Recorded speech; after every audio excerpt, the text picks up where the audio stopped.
Julian's face was a mask of fury and disbelief as he stood outside his now empty home. The police officers had methodically stripped the place of everything of value, leaving behind a hollow shell. His hands clenched into fists as he fought to control the rage bubbling inside him. This must be a mistake, a horrible mistake.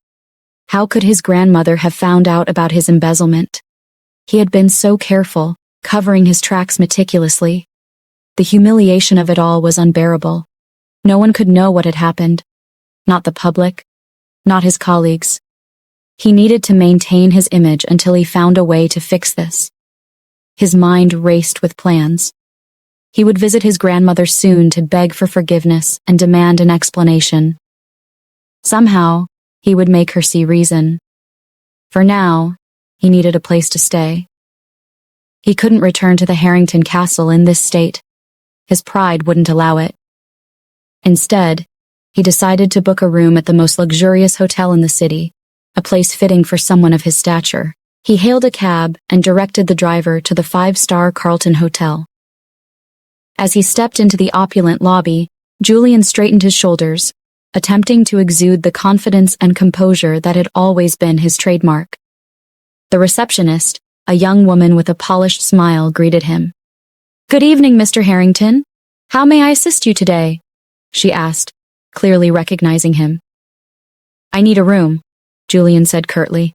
"The best suite you have." The receptionist nodded, typing quickly on her computer. "Of course, sir. We have our presidential suite available. Will that be acceptable?" "Perfect," Julian replied, his voice tight. As she completed the reservation, her colleagues watched from behind the desk, whispering amongst themselves. Julian's presence was clearly causing a stir. He pulled out his platinum credit card and handed it over. The receptionist swiped the card and frowned. "I'm sorry, sir, but it seems this card isn't working. Would you like to try another one?" Julian's jaw tightened. "What do you mean it's not working?" He forced an awkward smile, trying to maintain his composure. "There must be some mistake. Try it again." She obliged, but the result was the same. "I'm afraid it's still not going through, Mr. Harrington." He could feel the eyes of the staff and other guests on him, the whispering growing louder. "Fine," he snapped, pulling out another credit card. "Use this one." The receptionist tried the second card, but her frown deepened. "I'm sorry, sir, but this card isn't working either." Julian felt a flush of anger and embarrassment. "Do you have any idea who I am?" he demanded. "I'm Julian Harrington. This is ridiculous." "I apologize, Mr. Harrington," she said, her tone professional but firm. "Unfortunately, neither of these cards is working. Do you have another form of payment?" Julian's mind raced. His accounts must have been frozen. This was worse than he had anticipated. He let out a frustrated breath, his face burning with humiliation. "I'll sort this out and be back," he said through gritted teeth, turning sharply and walking out of the hotel. As he exited, he could hear the murmurs behind him, the whispers of his downfall. He had to find a solution, and fast. His first stop would be his grandmother's estate. She had the answers, and he needed them now more than ever. As soon as Julian stormed out of the hotel, the receptionist turned to her colleague, Irene, who had been watching the entire scene unfold from the back office. Irene walked up to the front desk, her eyes wide with surprise and curiosity. "Did that really just happen?" Irene asked, leaning in closer to her colleague, Sarah. Sarah nodded, her eyes still fixed on the door where Julian had just exited. "Yep, that was Julian Harrington. Can you believe it? His credit cards didn't go through." Irene's eyebrows shot up. "Julian Harrington? The same Julian Harrington who's always in the society pages? The one with the luxurious lifestyle and the endless parties?" Sarah shrugged. "The very same.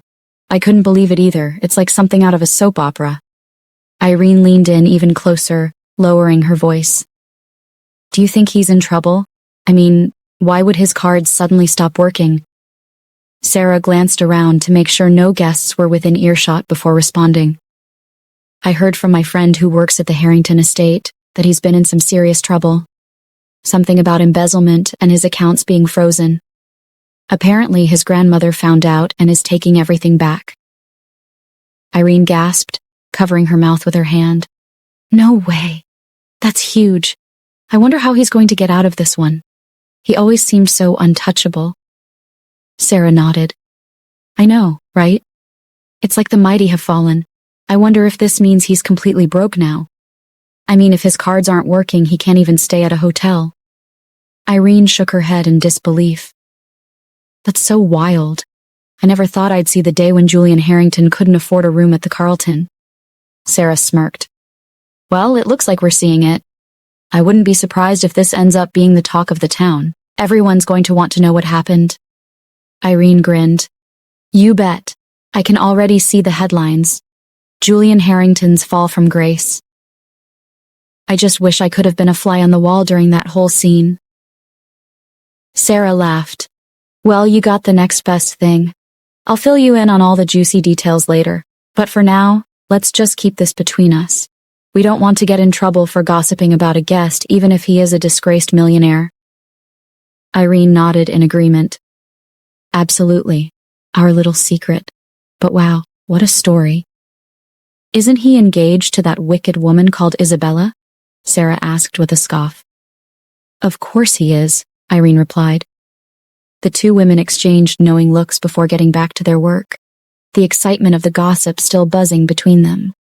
Julian stormed out of the Carlton Hotel, his face a mask of barely controlled fury. The whispers and glances from the hotel staff and guests felt like daggers. His hands trembled with rage as he pushed through the revolving doors and onto the bustling street outside. The humiliation was unbearable. How did it come to this? He flagged down a cab, yanking the door open and sliding into the back seat with a huff. Harrington Estate, he barked at the driver, his voice sharp and unyielding. As the cab sped through the city, Julian's mind raced. He dreaded this visit more than anything, but he had no choice. He needed answers, and his grandmother was the only one who could provide them. How had she found out about the embezzlement? He had been so careful, meticulously covering his tracks. There had to be some mistake, some explanation that would make this nightmare go away. The cab ride felt like an eternity. Julian's anger simmered just below the surface, his thoughts a whirlwind of indignation and desperation. He was a Harrington, damn it. This wasn't supposed to happen to him. He clenched and unclenched his fists, trying to channel his rage into something productive. He needed a plan, and fast. Finally, the cab pulled up to the grand gates of the Harrington estate. Julian paid the driver, thankfully he still had some cash, and stepped out, staring up at the imposing mansion. It loomed over him, a stark reminder of everything he stood to lose. The gate swung open, and Julian walked up the long driveway, his steps heavy with dread. He steeled himself for the encounter, trying to summon the charm that had always served him so well in the past. But as he reached the front door and was ushered inside by the butler, he knew this time would be different. Yolanda Harrington was waiting for him in the drawing room, her expression stern and unyielding. The grandeur of the room, with its high ceilings and opulent furnishings, only made Julian feel more out of place. He took a deep breath and stepped forward. Grandmother, he began, his voice tight. I need to talk to you about what happened. Yolanda's eyes narrowed, her disappointment palpable. Julian, you have a lot of explaining to do. How could you betray the family like this? Julian swallowed hard, his facade of confidence slipping. I made some mistakes, but I didn't think it would come to this. Please, I need to understand how you found out. I was careful. Yolanda sighed, her disappointment cutting through Julian like a knife. Julian, nothing escapes my notice. Your actions have consequences. The family name must be protected at all costs. Embezzling from your own blood is unforgivable. Julian felt a pang of desperation. I know, and I'm sorry, but I need your help. My accounts are frozen. I have nowhere to go. Can't you find it in your heart to forgive me? Let me make it right. Yolanda's expression softened slightly, but her resolve remained firm. Forgiveness is earned, Julian. You've broken my trust, and that's not easily mended. As for where you go from here, that's your burden to bear. You need to understand the gravity of your actions. Julian's face twisted with rage. This is outrageous, grandmother, he spat, his voice rising. There's no way you could have known all this on your own. Someone tipped you off, didn't they? Was it Alexander? He's always had it out for me. I bet he's the one who fed you this nonsense. Yolanda's eyes flashed with fury. Alexander had nothing to do with this. Don't you dare try to deflect blame onto him. This is your doing, Julian. You and your greed. I will not stand for this disrespect in my home. Julian sneered, his anger boiling over. You've always favored Alexander. You're blind to his manipulations. This family is a joke, and you're the biggest fool of all, grandmother. Yolanda's face turned an alarming shade of red. That's enough, she bellowed, slamming her cane on the floor. Get out of this house, Julian. You're no longer welcome here. If you don't leave immediately, I'll have the security throw you out. Julian's eyes narrowed, his mouth twisted into a malicious grin. You'll regret this. You and everyone else in this family will come begging to me when I'm done. This isn't over. With that, he turned on his heel and stormed out of the drawing room, his footsteps echoing ominously through the grand halls of the Harrington estate. As he left the mansion, his mind raced with thoughts of revenge. This was far from the end. He would make them all pay for their betrayal. Julian stood outside Isabella's condo, his finger jabbing the doorbell repeatedly. His jaw was clenched in frustration, his eyes dark with anger. When the door finally opened, Isabella appeared, her face lighting up with surprise. Hi, Julian. What is wrong? Isabella asked, stepping aside as Julian brushed past her into the room without a word. His expression was thunderous, his lips pressed into a tight line. Isabella frowned, closing the door behind her. Are you still angry about what happened at your grandma's party? You won't believe what also happened to me. That wench, Aria, actually embarrassed me in front of everyone. I need to make her pay for what she has done. How do we make these people pay? Julian remained silent, his eyes fixed on a spot on the wall. Isabella's frustration grew as she clenched her fists. Are you okay? Did someone offend you? Isabella asked, trying to read his stony face. Julian's face remained hardened. He didn't want to tell Isabella anything about what had happened to him. The humiliation of his grandmother's actions was too great to share, especially with someone he didn't fully trust. He couldn't let her know he had lost everything. She would leave him in a heartbeat. It was too embarrassing to admit.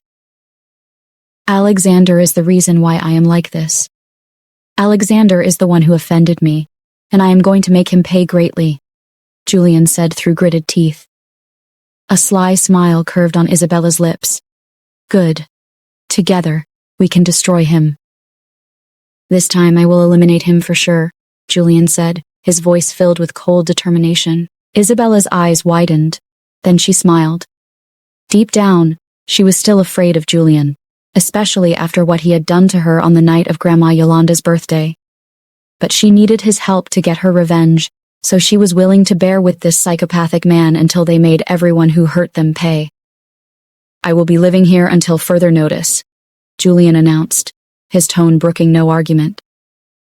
Isabella's eyes widened, then she chuckled awkwardly. What do you mean by that? You have your own place, don't you? Julian raised an eyebrow at her. Are you sending me out of my own house, Isabella? Remember, who brought you here is me. Isabella forced a smile, her mind racing. Why had he suddenly announced he was going to stay here? Was something going on in his life that he didn't want to tell her? Even with that, she hated the idea of sharing the same space with him. The thought of waking up one morning to find him strangling her crossed her mind, sending a shiver down her spine. Noticing Julian's gaze on her, she threw a forced smile at him and turned to go to the kitchen. Should I prepare dinner for you? What would you like to eat? Isabella asked, trying to keep her voice steady. Deep down, she knew she could only cook a few dishes, but she had to keep him placated. Julian shrugged, a dangerous glint in his eyes. Whatever you can manage, Isabella. Just make it quick. As she hurried into the kitchen, Isabella's mind raced with thoughts of how to handle this new, even more unpredictable Julian. She had to be careful, keep him happy enough not to turn his wrath on her, but also find a way to use his anger to her advantage in their shared quest for revenge. 4 days later. It was a quiet, warm night, and Alexander's mansion was peacefully still. The stars twinkled above, casting a soft glow over the manicured gardens. Inside their luxurious bedroom, Arya was propped up with several pillows, her hands resting on her swollen belly. She was 7 months and a few weeks pregnant, and the discomfort was becoming more frequent. Arya shifted slightly, wincing as a sharp pain shot through her lower back. She let out a small groan, trying to find a more comfortable position. Alexander, who had been reading a book beside her, immediately put it down and turned his full attention to her. "Arya, are you okay?" he asked, concern etched in his features as he moved closer to her. Arya gave him a tired smile. "It's just some back pain." "The joys of pregnancy," she said with a weak chuckle. "It's been getting worse these past few days." Alexander reached out and gently massaged her lower back, his touch soothing and careful. "I wish I could take the pain away," he murmured, pressing his lips to her temple. "You're so strong, Arya." She leaned into his touch, grateful for his support. "Having you here helps a lot, Alexander. I don't know how I'd do this without you." He smiled, his eyes filled with love. "You'll never have to find out. I'm here for you, always." Arya closed her eyes, feeling the tension in her back ease slightly under his skilled hands. "Thank you," she whispered. "I really mean it." Alexander kissed her gently on the lips before moving his hands to her swollen feet, which he began to rub soothingly. "How about we get you a warm bath? It might help with the pain." She nodded, appreciating the suggestion. "That sounds wonderful." Alexander carefully helped her up, supporting her as they made their way to the ensuite bathroom. He filled the tub with warm water and added some lavender-scented bath salts to help her relax. Gently, he helped her undress and settle into the tub, the warm water providing immediate relief. Arya sighed contentedly, sinking into the water. "This feels amazing," she said, closing her eyes and resting her head against the edge of the tub. Alexander knelt beside her, brushing a strand of hair away from her face. "You deserve to feel amazing," he said softly. "You've been so strong throughout this entire pregnancy." Arya smiled, reaching out to hold his hand. "I couldn't do it without you, Alexander. You've been my rock." He brought her hand to his lips, kissing it tenderly. "And you are my everything, Arya. I can't wait to meet our little ones." She looked down at her belly, a mixture of excitement and nervousness in her eyes. "Me too. It's hard to believe that soon we'll be parents," she said. "And to even think we are going to be parents to 3 children all at once. We don't even have experience of that yet." Alexander's eyes sparkled with joy. "We're going to be great parents, and I promise to be there for you and our baby every step of the way." Arya felt a tear escape and slide down her cheek. "I know you will be." "Thank you, Alexander." He leaned in, kissing her gently. "I love you, Arya, more than anything." "I love you too, Alexander," she whispered back, feeling a profound sense of peace despite the discomfort. She knew that whatever challenges lay ahead, they would face them together, united by their love and their growing family. "I feel so tired and excited at the same time," she gave a gentle laugh. "Isn't it crazy?" "It's not crazy, my love," Alexander replied. A week later. Morning light seeped through the heavy curtains of Isabella's condo, casting a soft glow over the room. Isabella groggily opened her eyes, feeling the familiar ache in her joints as she pushed herself up. The stress of the past week had been taking a toll on her, but she tried to push the feelings aside as she slid out of bed and headed to the bathroom. As she reached for her toothbrush, she caught a glimpse of her reflection in the mirror. Her eyes widened in dread, and she let out a piercing scream. A butterfly-shaped rash covered her cheeks and nose, red and inflamed. Her hands shook as she touched her face, her fingers brushing against the swollen skin. "What is this? What's happening to me?" she muttered, panic rising in her chest. She splashed cold water on her face, hoping to soothe the rash, but it only seemed to sting more. She looked back into the mirror, her reflection showing a stranger's face, disfigured and exhausted. Isabella's breathing grew rapid and shallow. The humiliation of everything that had happened, from Arya's triumph to her own spiraling downfall, weighed heavily on her. Now this? She felt like she was losing control of her life piece by piece. In a fit of desperation, she began to pace the bathroom, her thoughts a whirlwind. "This can't be happening. Not now. Not to me," she cried out, her voice breaking with fear. She splashed more water on her face, scrubbing at the rash with trembling hands, but nothing helped. The rash remained, a cruel reminder of her deteriorating state. "Why is this happening?" she whispered, tears streaming down her face. "How did this happen?" The door to the bathroom burst open and Julian stormed in, his face twisted in disgust. "Isabella, what's with the screaming?" he demanded, his eyes narrowing as he took in her distressed state. Isabella turned to him, her face a mask of panic and anger. "Look at my face, Julian! What is this? Why is this happening to me?" she shouted, her voice laced with hysteria. Julian's expression hardened, his lips curling in disdain. "It looks like a rash, Isabella. Stop acting like a lunatic and get yourself to a doctor." "I can't go out looking like this," Isabella yelled, her hands flying to her face in a vain attempt to hide the rash. "Everyone will see. They'll know something's wrong." Julian sneered, his patience worn thin. "You think anyone cares? You've brought this on yourself with your constant scheming. Now deal with it." "What? Constant scheming? Am I the only one doing the scheming?" she yelled. Isabella's mind raced. The weight of her recent losses, the constant pressure to maintain her image, and now this. It was all too much. She felt like she was spiraling out of control, and there was no way to stop it. She looked at Julian, her eyes pleading. "What if this never goes away? What if I'm stuck like this forever?" Julian's expression was cold, unsympathetic. "That's your problem. I have my own issues to deal with. Now stop wasting my time and figure it out." Isabella nodded reluctantly, tears still streaming down her face. She knew he was right, but the fear of what lay ahead was overwhelming. She felt like her world was crumbling around her, and she didn't know how to stop it. "Totally irritating," Julian said through gritted teeth. Isabella frowned. "Why aren't you even a bit sympathetic?" Julian turned and left the room without another word, leaving Isabella alone with her panic and despair.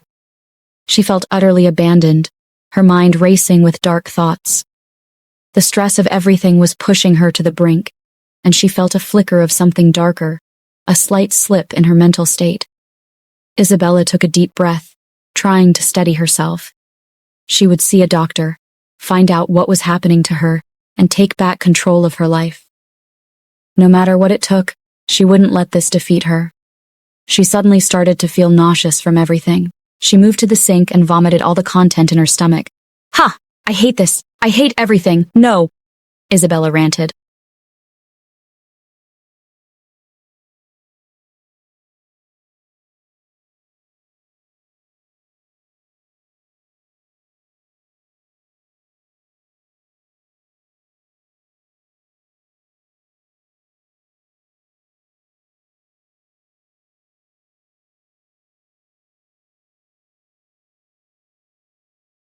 The gathering was one of the many exclusive social events held for the elite women of the city. It took place in the grand ballroom of a lavish mansion, filled with glittering chandeliers, luxurious drapes, and tables adorned with fine china and crystal glass. Rich aromas from gourmet dishes wafted through the air as the women, dressed in their finest, mingled and chatted. Scarlett stood near a group of her peers, noticing the sidelong glances and muffled chuckles directed her way. She could sense the whispers and knew something was amiss. She straightened her posture, determined not to show any sign of weakness. Just then, she heard Mrs. Sandra talking to Mrs. Eloise in a conversation loud enough for her to overhear. "Can you believe the nerve of him?" Mrs. Sandra said, her voice dripping with disdain. Julian Harrington behaving like a complete psychopath at his grandmother's birthday party. The things he did. Mrs. Eloise nodded, her eyes wide with mock surprise. Oh, I heard all about it. And now, the news is all over town that he's been stripped of his position at Harrington Enterprises. His own grandmother disowned him, collected all his property, and blocked his credit cards. He hasn't shown his face in public since. It's quite a scandal. They chuckled, stealing glances at Scarlett, who was fuming but trying to keep her composure. I thought Scarlett was always so proud, always boasting about how Julian would be the heir to the Harrington Empire, Mrs. Sandra continued. Look at her now. What a fall from grace. Mrs. Eloise sighed dramatically. Would you believe all this started after he proposed to that cursed girl? I knew something bad would eventually happen. Proposing to Isabella, who has a criminal record? What a disgrace. Scarlett's face turned pale as the words sunk in. Shock and anger surged through her. How had she not known that Julian had been stripped of his position? Why was she finding out through gossip instead of directly from her family? Her mind raced with thoughts of indignation and disbelief. Suddenly, another woman, Mrs. Grace, joined the conversation. Ladies, you won't believe this. My son is representing Julian as his lawyer in court. The other women gasped in unison. For what? They asked, their curiosity piqued. Mrs. Grace lowered her voice, savoring the attention.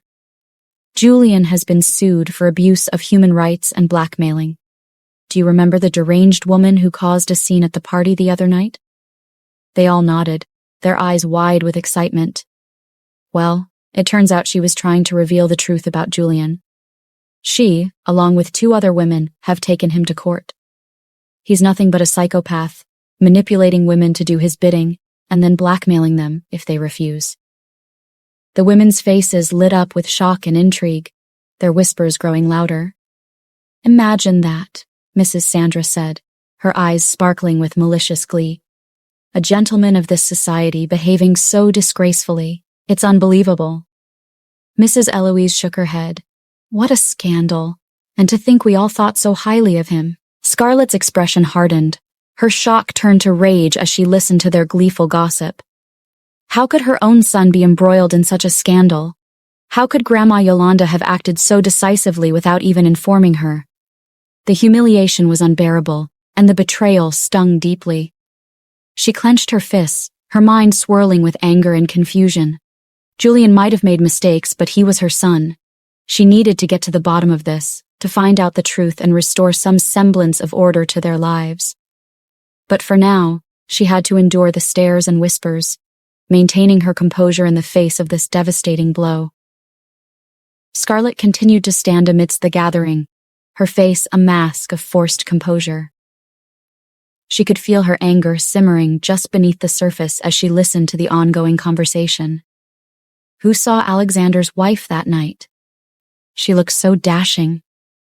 They are just the perfect couple, Mrs. Eloise said, her voice full of admiration. I know, right? Didn't you see the way Alexander was all caring for her? Mrs. Sandra added with a smile. Yes, I saw it. They look so cute together. She got pregnant so quickly. The perfect woman any mother-in-law would pray to have. She is not like all those other women that take years to produce an heir, Mrs. Eloise continued, her tone dripping with envy. Mrs. Sandra frowned. Those other women? Don't forget you got pregnant after 3 years of marriage. Mrs. Eloise laughed awkwardly. I'm just trying to explain what a perfect wife material Arya is. If I had known she was that, I would have made my son marry her, but that wicked stepmother of hers always made her look like a bad person. Scarlett, still frowning, just couldn't bear this gathering any longer. It seemed she had become the talk of all the women in the city, and no one was trying to hide it from her. How did it actually come to this? She needed an explanation as soon as possible. Isabella hurried into the hospital, trying to be as inconspicuous as possible. She wore dark shades and a black scarf, hoping to avoid recognition. The rash on her face was a painful reminder of her mounting troubles. She had chosen a hospital out of the city to avoid rumors or the spread of her current situation. In the waiting room, Isabella sat trembling, her mind racing with fear and confusion. She felt nauseous and in pain, unable to comprehend what was happening to her. Her thoughts kept returning to Arya, whom she irrationally blamed for her condition. When her name was called, she walked into the doctor's office, her heart pounding in her chest. The doctor, a calm and composed woman, greeted her with a professional smile. "Good morning, miss." "Isabella," the doctor said, glancing at her chart. "We've taken a blood sample and the results should be back soon. In the meantime, let's take a look at that rash." The doctor examined Isabella's face, her expression serious. "This rash is indicative of an autoimmune condition, possibly lupus. We'll need to run further tests to confirm." Isabella's eyes widened in panic. "Lupus? What are you saying? This can't be happening. This has to be Aria's doing. She must have done something to me, injected me with this illness." The doctor frowned, peering at Isabella over her glasses. "Miss Isabella, lupus is an autoimmune disease. It can't be injected or caused by someone else. These symptoms can be exacerbated by stress, though." "Have you been under a lot of stress lately?" Isabella's eyes darted around the room, her thoughts becoming more erratic. "Of course I've been under stress. But this is different. I know it's her. It's always her fault." The doctor observed Isabella closely, noting the signs of mental distress. "Miss Isabella, I must recommend a psychiatric evaluation. Sometimes, severe stress and other factors can cause psychological symptoms. It's important to ensure you're getting comprehensive care." Isabella's face contorted with anger. "Are you insinuating that I'm mad? That I need to see a shrink? I'm not crazy." The doctor remained calm. "I'm not saying you're mad. I'm suggesting that mental health is just as important as physical health, and given your reaction, it might be beneficial to speak to a professional. It can help manage the stress that may be exacerbating your physical symptoms." Isabella glared at the doctor, her hands trembling. "I don't need a psychiatrist. I need you to fix this. Do your job." Just then, a nurse walked in with the blood test results. The doctor took the report, scanning it quickly. A small smile appeared on her lips. "Miss Isabella, according to your blood test, you're pregnant." Isabella's eyes widened, her anger giving way to shock and confusion. "Pregnant? How can I be pregnant? This can't be happening." The doctor nodded. "The test results are clear. You're going to have a baby. This might also explain some of the symptoms you've been experiencing. I recommend scheduling an appointment with an obstetrician as soon as possible to ensure you receive the appropriate prenatal care." Isabella sat back in her chair, her mind reeling from the news. She was pregnant? The thought was overwhelming, adding another layer of complexity to her already tumultuous life. "There is no way I can be pregnant," Isabella cried. "Not in this situation." The doctor observed Isabella's reaction with a mix of concern and professionalism. "Miss Isabella, I understand that this is a lot to take in, but we need to discuss your next steps carefully. Lupus is a chronic autoimmune disease, and while there is no cure, it can be managed with the right treatment. Your pregnancy adds another layer of complexity, but with proper care, both you and your baby can be healthy." Isabella's eyes flashed with frustration. "I can't stay in the hospital. Just give me some drugs to make all of this disappear, the pain, the rash, all of it. I need to get back to my life." The doctor shook her head gently. "It's not that simple, Miss Isabella. Lupus requires ongoing management. You'll need to take medication regularly and attend follow-up appointments to monitor your condition. As for your pregnancy, it's crucial that you receive prenatal care to ensure the health of your baby." Isabella's voice rose in desperation. "I don't have time for this. Just give me something, anything to make it go away." The doctor remained calm and compassionate. "I understand your frustration, but rushing treatment can be dangerous. We need to start you on medications that are safe for both you and your baby. These might include corticosteroids to reduce inflammation and hydroxychloroquine, which is often used to treat lupus. I also recommend seeing a high-risk obstetrician who specializes in pregnancies complicated by autoimmune diseases." Isabella clenched her fists, her face a mixture of anger and despair. "I don't want to be here. I just want this to end."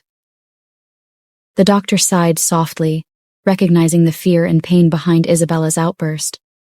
"I understand, but ignoring your health won't make it go away. I can prescribe medications to help manage your symptoms, but you need to follow up with both a rheumatologist for your lupus and an obstetrician for your pregnancy. This is the best way to ensure your health and your baby's health." Isabella glared at the doctor, but the desperation in her eyes was unmistakable. "Fine. Just give me the prescriptions and let me go." The doctor nodded, writing down the necessary prescriptions and a referral to a high-risk obstetrician. "Here are the medications. Please take them as directed and make sure to follow up with the specialists. If you experience any severe symptoms, come back immediately." Isabella snatched the prescriptions, her mind racing.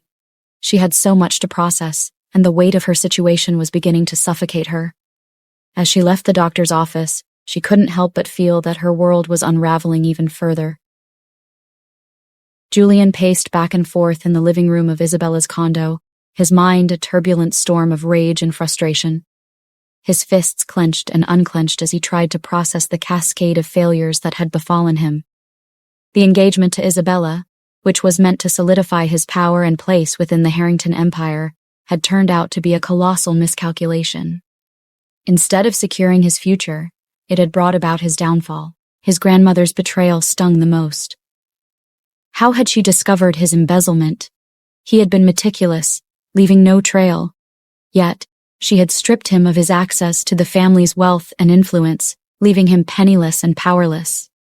And now there were the lawsuits, the result of weak, insignificant women who had somehow found the courage to fight back against him.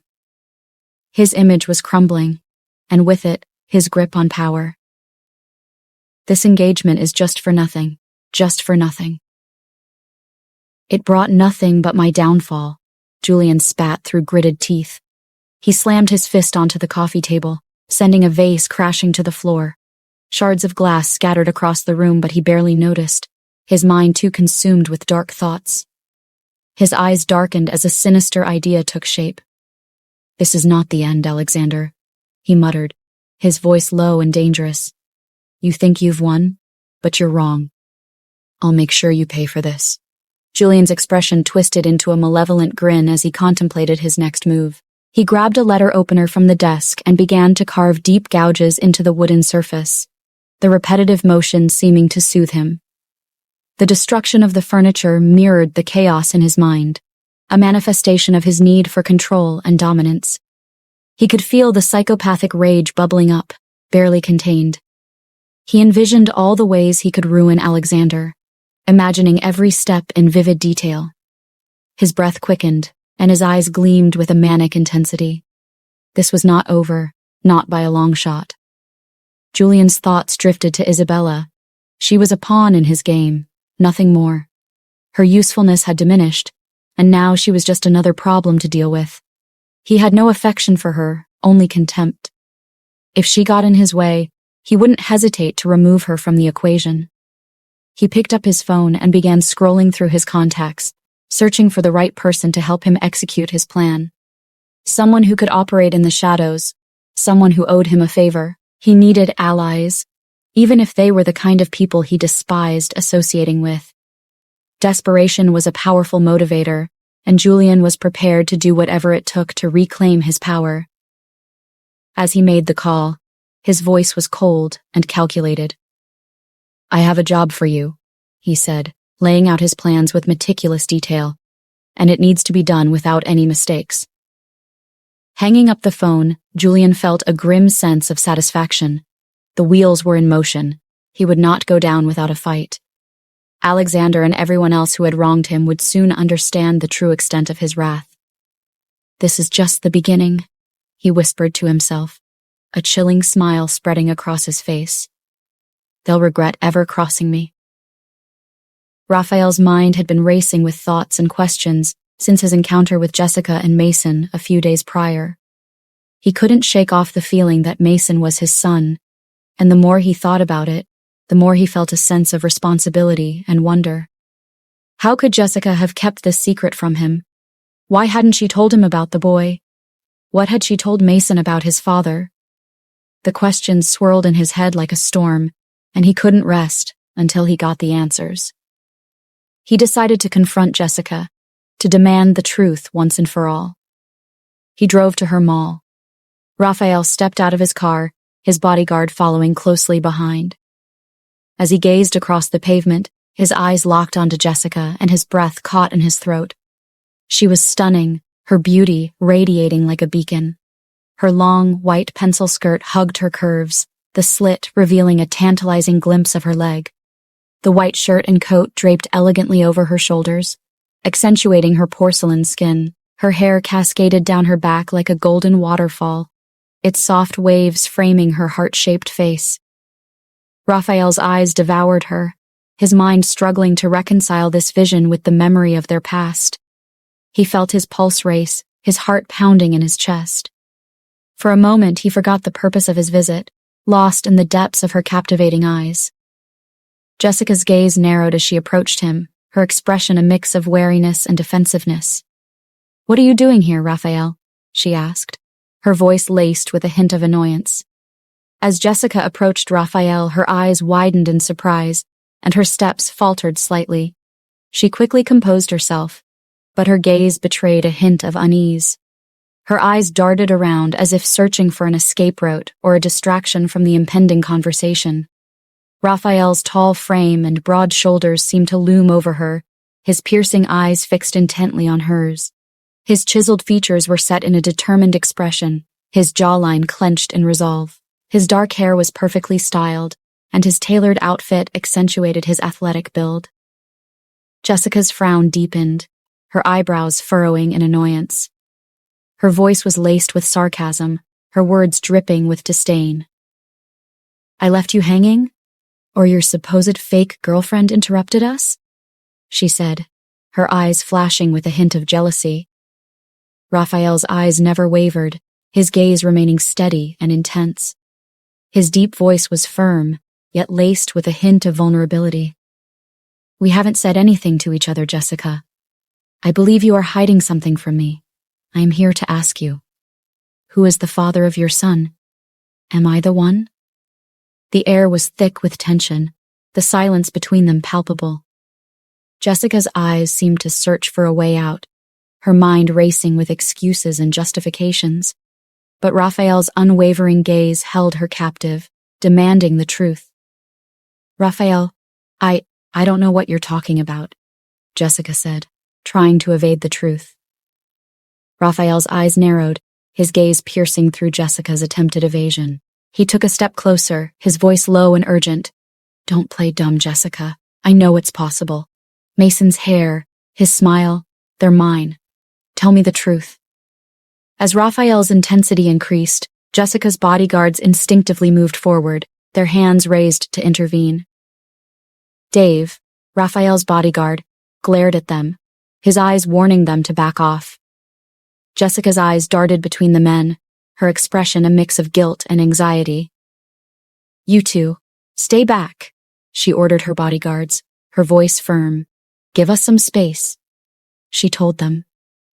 The bodyguards hesitated, their faces taut with tension, before retreating a few steps, creating a small distance between Jessica and Raphael.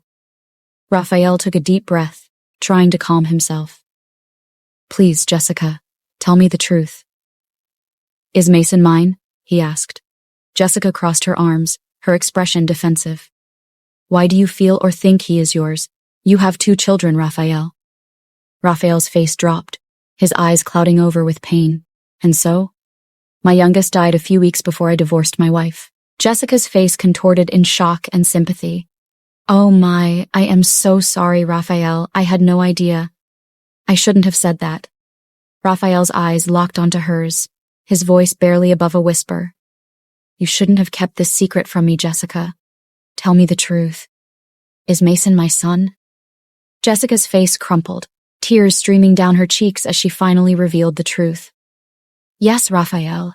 Mason is your son," she sobbed, her voice barely audible. Her eyes, red and puffy, pleaded for understanding as she continued. "I tried to call you, I swear, but your number wasn't going through. I had no idea what to do. I was so alone and scared." She choked back a sob, her body shaking with emotion. "I couldn't tell anyone, not even my family, about the father of my child. They judged me, a lady of noble birth, getting pregnant out of wedlock at such a young age. I was devastated, Raphael, and I felt so alone. She gazed up at him, her eyes filled with a deep sadness. And then I saw you on TV, with your wife looking so happy and in love. I thought you had forgotten about me, that I was just a brief fling to you. I couldn't bear the thought of you moving on with your life, while I was left to deal with the consequences of our actions alone. Jessica's voice cracked as she struggled to continue. So I decided to go through with it on my own, to raise Mason without your help or support. I know it wasn't the right decision, but I didn't know what else to do. Her tears fell freely now, her body racked with sobs as she finally released the burden she had carried for so long. Raphael's expression softened, his eyes filled with a deep regret and sorrow as he reached out to comfort the woman he had once loved. Jessica, oh Jessica, I'm so sorry. I had no idea. I was so blind, so caught up in my own life. I never forgot about you, never stopped thinking about you. I was just too proud, too afraid to reach out, Raphael said, his voice gentle.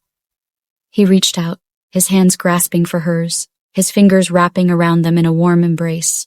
I'm so sorry I wasn't there for you, for Mason. Please forgive me, Jessica. Let me be a part of Mason's life. Let me be a father to him. I promise to make it right, to be there for you both.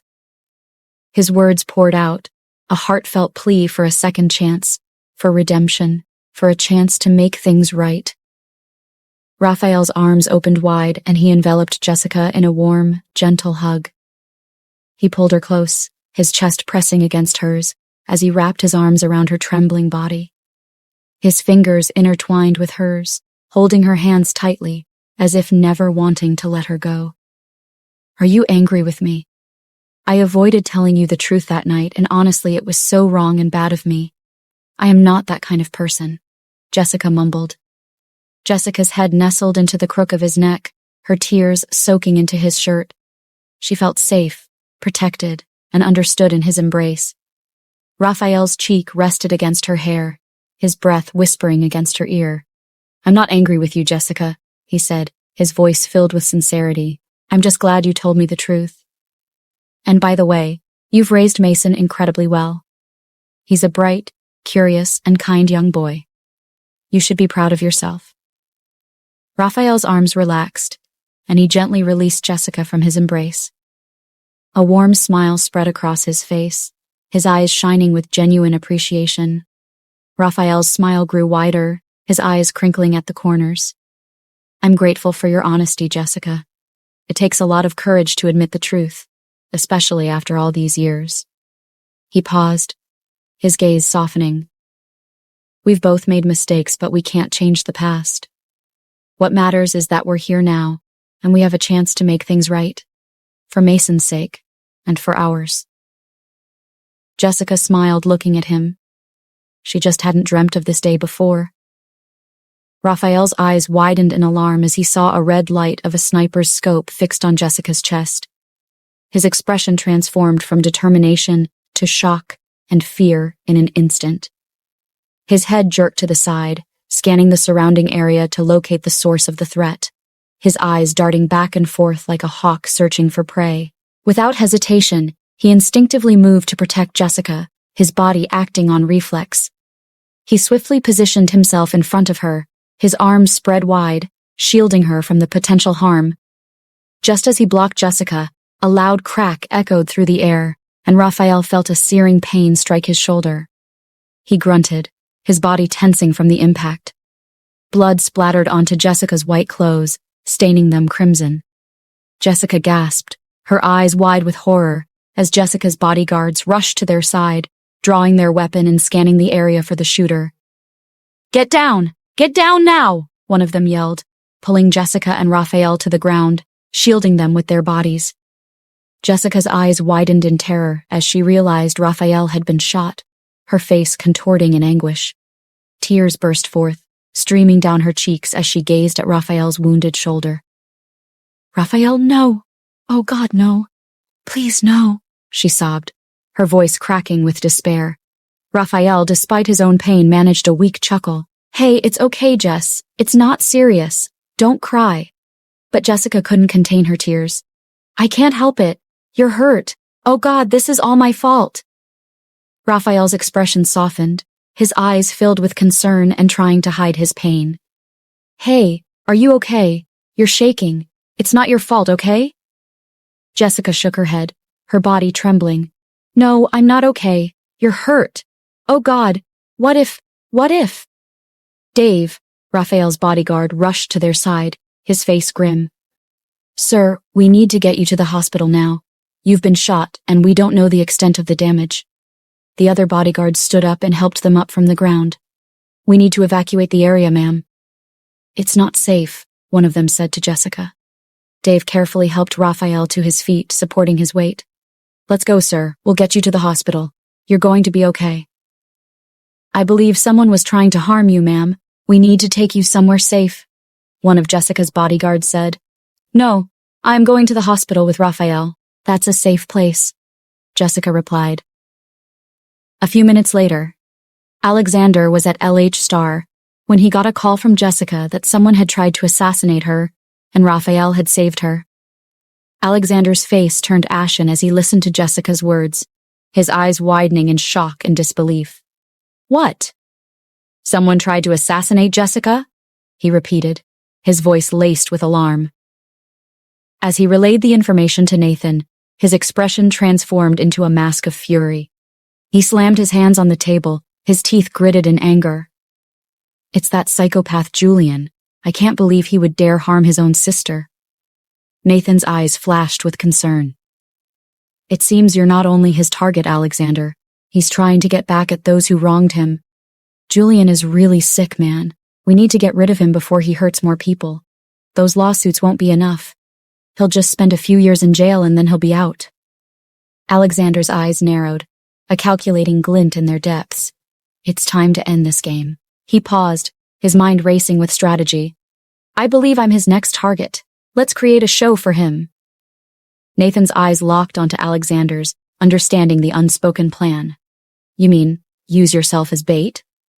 Alexander's smile was cold and calculated. Something like that. And with the evidence we have in Elena's case, we can finally bring him down for good. He leaned forward, his voice dripping with venom. Let's give Julian a show he'll never forget. One that will be his demise. We'll make him believe he's won, and then we'll strike. As Alexander stepped out of LH Star, he shared a brief glance with Nathan, his eyes conveying a sense of trepidation. No bodyguards, he mouthed, his voice barely audible. Nathan's expression turned grave, his eyes scanning the surrounding area. Just then, a red light flickered on Alexander's chest and a loud crack echoed through the air. Alexander's eyes widened and he stumbled backwards, his body crumpling to the ground. Blood splattered onto the pavement, shocking passers-by into gasps and screams. Nathan's face contorted in horror, his eyes fixed on Alexander's fallen form. No! Alexander! He yelled, rushing to his side. Security personnel burst out of the building, frantically scanning the rooftops for the sniper. Meanwhile, the assailant calmly packed up his gear, his eyes gleaming with a sinister satisfaction. He dialed a number on his phone, his voice cold and detached. It's done. Alexander has been eliminated. The sniper's words were met with a triumphant laugh at the other end of the line. Julian's voice was laced with maniacal glee. Yes! Yes! Finally! He's dead! The line went dead, and the sniper vanished into the shadows, leaving chaos and destruction in his wake. Kate overnight. Her mind was reeling from the double blow of the lupus diagnosis and the unexpected pregnancy.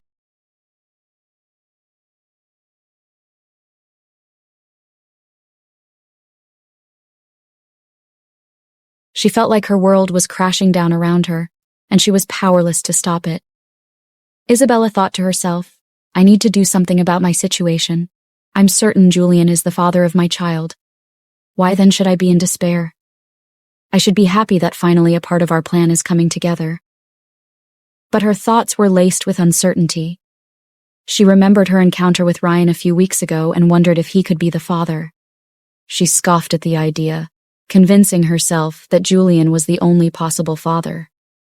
You are going to be my ticket, she said to herself. I really need to do something to get rid of this appearance. As she entered the condo, Julian exclaimed, "Isn't it great, Isabella? Alexander is finally out of the way." Isabella's eyes widened at Julian's words. "Are you being serious right now? You've gotten rid of Alexander?" Her eyes widened with happiness. "How did you do that?" Julian's smile widened, his eyes glinting with malevolence. "Let's just say I had the right man for the job. It was quick, efficient. He didn't see it coming." Isabella felt a slight tremor of fear. She remembered the night Julian had threatened her and the women he had hurt. She bit her lip, already thinking if he would do the same to her. Julian noticed her fear and smirked. "This is not the end, Isabella. We'll celebrate this victory." Although Jessica's elimination wasn't accomplished because she was saved by someone, she wasn't the real deal. The person I mainly wanted dead was Alexander. Now, with him gone, my grandmother will have no choice but to accept me back into the family. I'm the only choice left to be the successor of Harrington Enterprise. Julian chuckled darkly. Isabella raised a brow. "What about Ethan? He is the first son, remember? He is still one of your grandmother's choices." Julian smirked. "Oh, him. I didn't forget about getting rid of him. He is inferior to me." Isabella's face showed a mix of fear and contemplation. She realized this man could kill his family members without blinking an eye. "You didn't even ask why I didn't come home yesterday or how my meeting with the doctor went." Julian looked at her with tired brows, observing her. A thought came to his mind that he didn't need her anymore. He could as well get rid of her too. "What did the doctor say?" Isabella forced a bright smile. "I have 2 pieces of news. One is good and the other is bad. What should I tell you first?" Julian poured himself another glass of whiskey and sighed. "The bad one. I love bad news." Isabella chuckled awkwardly, then her face dropped. "The doctor said I have lupus, but don't worry, it has a treatment. Very soon, I will be back to my beautiful self." Julian nodded his head, sipping his whiskey, looking at her with a predatory gaze. Isabella smiled. "Aren't you going to ask about the good news?" "Why should I ask when you will obviously tell me anyway?" Julian replied dryly. Isabella frowned, then forced a smile. "The doctor said I'm pregnant." "I am pregnant, Julian." Julian gave a wry smile. "Oh, so that's the good news. Aren't you going to ask whose child it is?" Isabella asked, her brow raised. Julian smirked. "Who is the father of the child you're carrying?" "You, of course.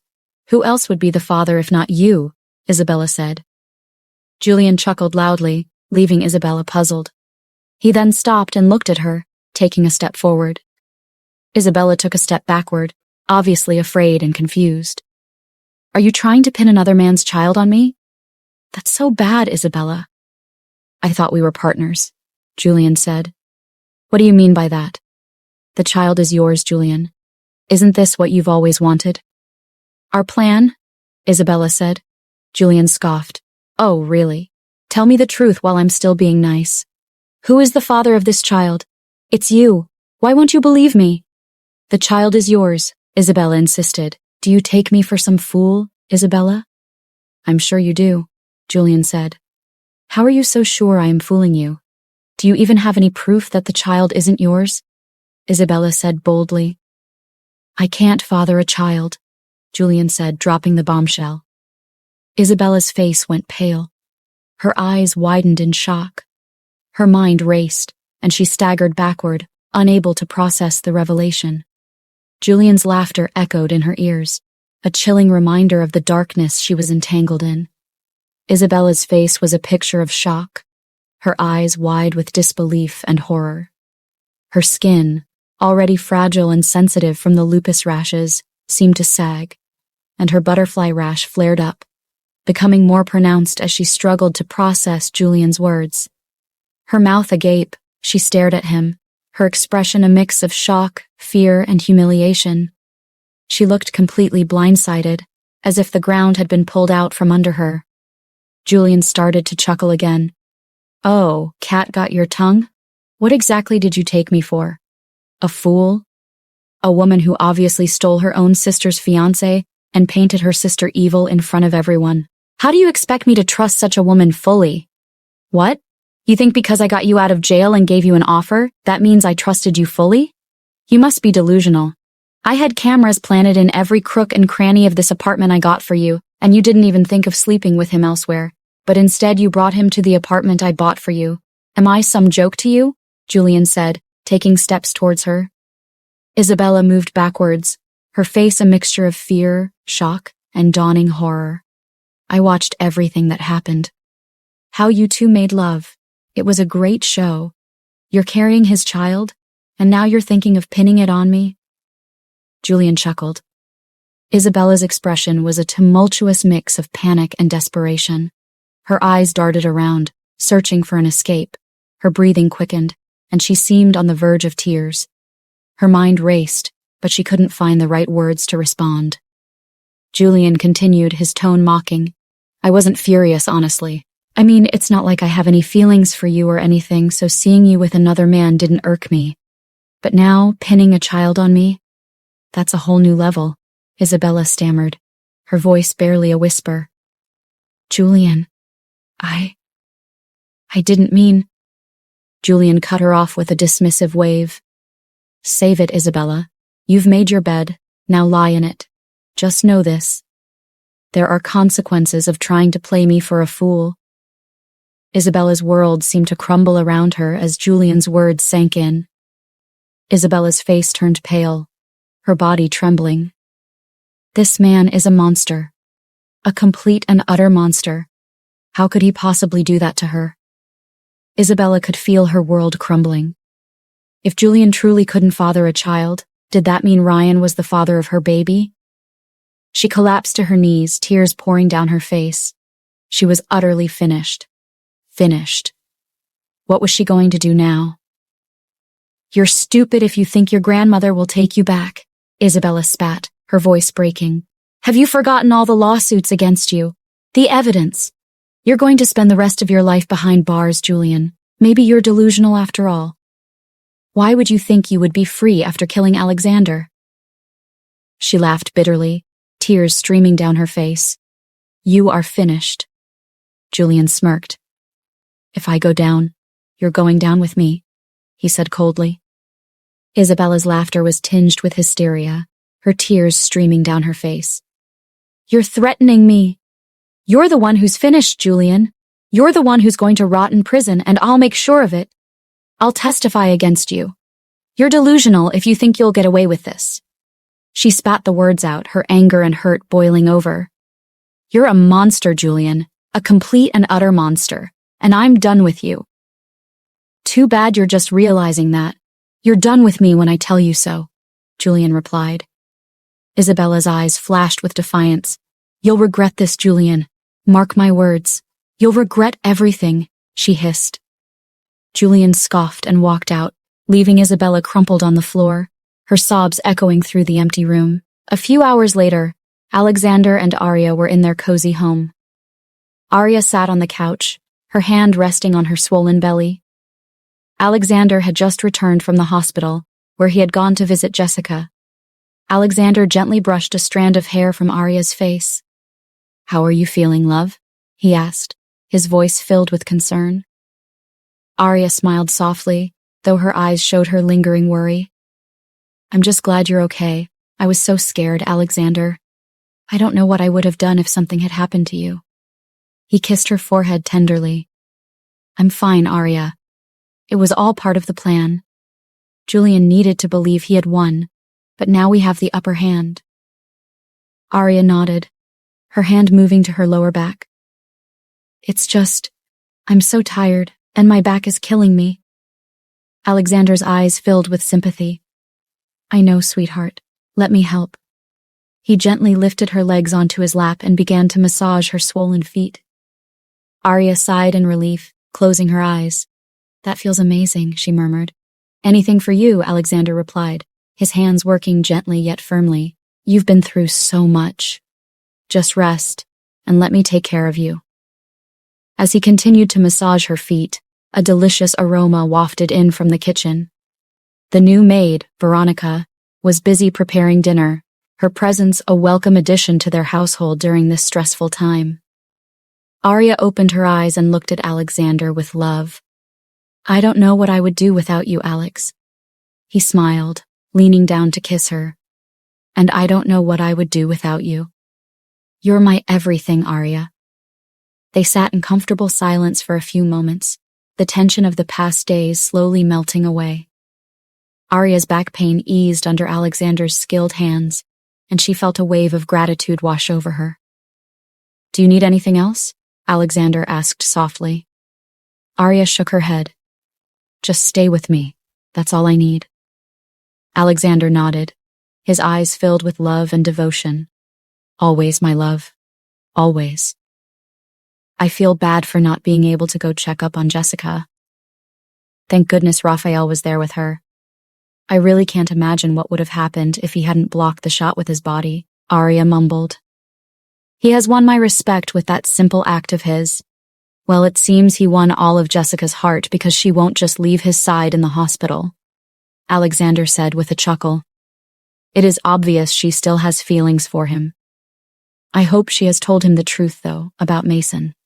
"He deserves to know the truth," Arya replied. "I guess she did. But how would Mason take the news? He is still young," Alexander said, then sighed. "Mason would understand. He is a lovable and kind child," Arya whispered, feeling sleepy. "Do you want to take a nap?" Alexander asked gently. No. I think so, but I'm hungry too," Arya said. Her expression was a mix of exhaustion, relief, and contentment. Her eyes were heavy-lidded, and her voice was soft and husky. Her face was pale, with a hint of a smile on her lips. She looked like she was melting into Alexander's touch, her body relaxing into his gentle massage. Her gaze was loving and adoring, her eyes shining with gratitude and devotion. "The food will soon be ready, then you'll eat it," Alexander replied. "I haven't been able to go anywhere apart from the hospital. Isn't my next appointment next week?" Arya muttered. "Yes, it is," Alexander replied huskily. "What do you plan on doing with Julian?" Arya asked. "Eliminate him," Alexander said playfully. Arya chuckled. "I'm in for that. Let's ruin them." Julian stormed into his room, his face a mask of cold fury. Isabella's words echoed in his mind, but to him, she was nothing more than a pest, a mere obstacle he could crush whenever he pleased. And it seemed the time had come. He sat at his desk, pulling out his laptop. With swift, practiced movements, he navigated to a hidden folder. A smirk spread across his lips as he clicked on a video file. The footage showed Isabella at a secluded location, firing a gun at a wooden plank. What she hadn't known was that there was a person behind that plank, and Julian had captured everything. Julian watched the video, his smirk growing. "Do you really think I'm foolish enough to trust someone like you, Isabella?" he muttered to himself. "I always have leverage, something incriminating to keep my partners in check. And this, my dear, is quite scandalous." His fingers danced over the keyboard as he opened another file, a satisfied, malicious glint in his eyes. He leaned back, confident that there was no way he would ever see the inside of a jail cell. The next day, Isabella stepped out of the cab, her body racked with pain from both her pregnancy and her lupus. She was dressed in clothes that concealed her condition, a scarf wrapped around her face to hide the telltale rashes. The agony of her illness, combined with Julian's betrayal, had left her desperate. But knowing that Alexander was supposedly dead and imagining Arya's suffering brought her a twisted sense of satisfaction. She approached her family's house and rang the doorbell. When Rose, the housemaid, opened the door, she looked at Isabella with thinly veiled contempt. "Yes, what are you doing here?" Rose asked coolly. Isabella's eyes flashed with anger. How dare a mere maid speak to her in such a manner? What is the meaning of that stupid question? Why would you be asking me what I am doing in my own father's house? "Are you crazy?" she snapped. Rose rolled her eyes. "Your father's house?" she echoed, a mocking smile playing on her lips. She scrutinized Isabella, noting the scarf and the desperation in her eyes. Have you forgotten who I am? I am Isabella Johnson, and my father owns this house. I can get you fired if I want. What has gotten into you? Isabella's voice trembled with both rage and fear. Rose's smile turned sly. Well, your father said I shouldn't let you in whenever you come. You're not allowed into these premises, she stated firmly. Isabella scoffed in disbelief. That's not possible. What about my mother? She demanded. Rose's expression turned almost gleeful. Didn't you know? Oh, it seems you had no idea. Your mother has been thrown out, she said, relishing every word. Isabella's eyes widened in shock. What do you mean by that? Did something happen? She asked, her voice a mixture of fear and confusion. Rose leaned closer, lowering her voice to a conspiratorial whisper. Let me fill you in with the details. Last night my boss got an email from someone. The contents included a DNA test. When he checked, it turned out the supposed child he thought was his all these years was actually a bastard. It was quite the show. Your mother tried to explain, but he wouldn't listen. We all stood watching the commotion happen. He had us throw all her belongings out in the middle of the night. Isabella's face was drained of color. Shock and confusion turned to denial as she shook her head violently. No, that can't be true. I am not a bastard. My mother would never cheat on my father. This must be a lie. Rose's smirk deepened. Believe what you want, but those are the facts. Now you need to leave. Isabella stood there, her world collapsing around her. She was in shock, her mind refusing to accept the reality of her situation. With nowhere to go and no one to turn to, she felt the weight of her own actions and the bleakness of her future pressing down on her like never before. Isabella felt the ground sway beneath her as Rose's words sank in. Her vision blurred and her heart pounded. Swirls of panic pulled at her consciousness, making her feel dizzy. No, she couldn't be another man's child. Why would her mother keep such a thing from her? Why was she only finding out about this now?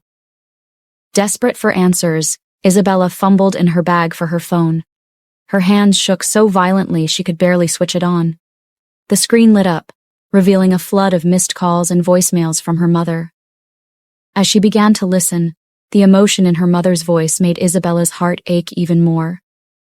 Meanwhile, Rose's eyes were drawn to the scarf wrapped around Isabella's head. Her curiosity got the better of her, and she reached out, yanking the scarf away. Isabella felt a rush of shock and fear, as if her one shield had been torn from her. She glared at Rose, who now held the scarf in her hands. Rose's eyes widened in shock at the sight of Isabella's face, marked by the rashes of lupus. A sneer crept across her lips. Well, well, look at you. Not only are you a bastard, but you're also hideous, she mocked, her voice dripping with cruelty. It's no wonder you cover yourself up. Isabella's anger flared uncontrollably. With a wild cry, she lunged at Rose, grabbing a handful of her hair and pulling viciously. Rose screamed, struggling to break free from Isabella's grip. You dare mock me? You're just a servant, Isabella shrieked, her eyes blazing with fury and desperation. You have no right to talk to me like that. Rose finally managed to push Isabella away, rubbing her scalp where clumps of hair had been torn out. You're insane, she spat. No wonder your family doesn't want anything to do with you. You're a disgrace. Isabella stood there, breathing heavily, her eyes filled with a mix of rage and despair. The world around her seemed to be falling apart, and she had no idea how to stop it. She was utterly alone, her reality shattered beyond repair. Alexander's mansion. Arya, heavily pregnant and radiant, sat in the living room when maid Veronica approached her. Mrs. Arya, you have some visitors, Veronica said, standing respectfully. Arya looked up, curiosity piqued. Who are they? What are their names? They said they're your friends from work. Maya, Emma, Oliver, and Mariah, Veronica replied. Arya's eyes widened in happiness. Let them in, please. Moments later. Emma, Maya, Mariah, and Oliver walked in, each carrying a bag of gifts. Their faces lit up upon seeing Arya. Oh my goodness, it's been so long. I missed you, Maya exclaimed, walking toward Arya and exchanging cheek kisses. Arya smiled warmly. I missed you too. I miss work. All of you. How have you been, Arya? Mariah asked. I've been well, Arya replied. We can see that. You're literally glowing, Emma said with a grin. Thank you. I'm glad to know you think that because I've been feeling so tired lately. I'm so glad you are all here, Arya responded. Maya looked around the room in awe. Your home is beautiful, Arya. It's like something out of a magazine. Oliver nodded in agreement. Yeah, this place is incredible. Alexander really has great taste. Emma then held up one of the bags. We brought something for you, Arya. Just a little something for the baby and a few treats to help you relax. I know it isn't much considering how filthy rich our boss is, and he's also your husband, so... Emma trailed off. Maya rolled her eyes. We all know our boss is filthy rich, and he is also Arya's husband. You didn't have to add that, Maya retorted. Arya's eyes sparkled with gratitude. Thank you so much. You guys didn't have to, but I'm so glad you did. It's been a while since I've had a surprise like this. Mariah smiled, glancing around. How's Mr. Alexander? He's our boss, but it must be different seeing him as a husband. Arya chuckled softly. He's been wonderful, very supportive and caring. I couldn't ask for more. Oliver leaned in, lowering his voice conspiratorially. Speaking of family, have you heard the rumors about Julian? It's fascinating, really, that Alexander has such a brother. Arya nodded, her expression serious. Yes, I've heard. Julian is complicated, but Mr. Alexander is nothing like him. Maya's face turned concerned. I also heard about what almost happened to Miss Jessica. Is she okay? Arya nodded. She's doing well, thank you for asking. Arya settled comfortably on the couch as her friends gathered around, their chatter filling the room with a lively atmosphere. Maya and Emma took seats beside her, while Oliver and Mariah found chairs nearby. Maya leaned in closer, her eyes sparkling with excitement. So, Arya, you wouldn't believe what happened at work last week? Arya smiled, curious. Oh, do...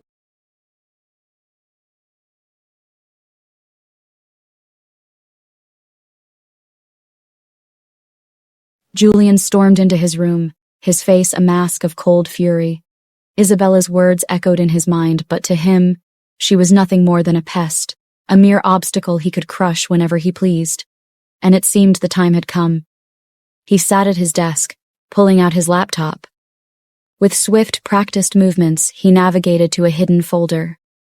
A smirk spread across his lips as he clicked on a video file. The footage showed Isabella at a secluded location, firing a gun at a wooden plank. What she hadn't known was that there was a person behind that plank, and Julian had captured everything. Julian watched the video, his smirk growing. Do you really think I'm foolish enough to trust someone like you, Isabella? He muttered to himself. I always have leverage, something incriminating to keep my partners in check. And this, my dear, is quite scandalous. His fingers danced over the keyboard as he opened another file, a satisfied, malicious glint in his eyes. He leaned back, confident that there was no way he would ever see the inside of a jail cell. The next day, Isabella stepped out of the cab, her body racked with pain from both her pregnancy and her lupus. She was dressed in clothes that concealed her condition, a scarf wrapped around her face to hide the telltale rashes. The agony of her illness, combined with Julian's betrayal, had left her desperate. But knowing that Alexander was supposedly dead and imagining Arya's suffering brought her a twisted sense of satisfaction. She approached her family's house and rang the doorbell. When Rose, the housemaid, opened the door, she looked at Isabella with thinly veiled contempt. Yes, what are you doing here? Rose asked coolly. Isabella's eyes flashed with anger.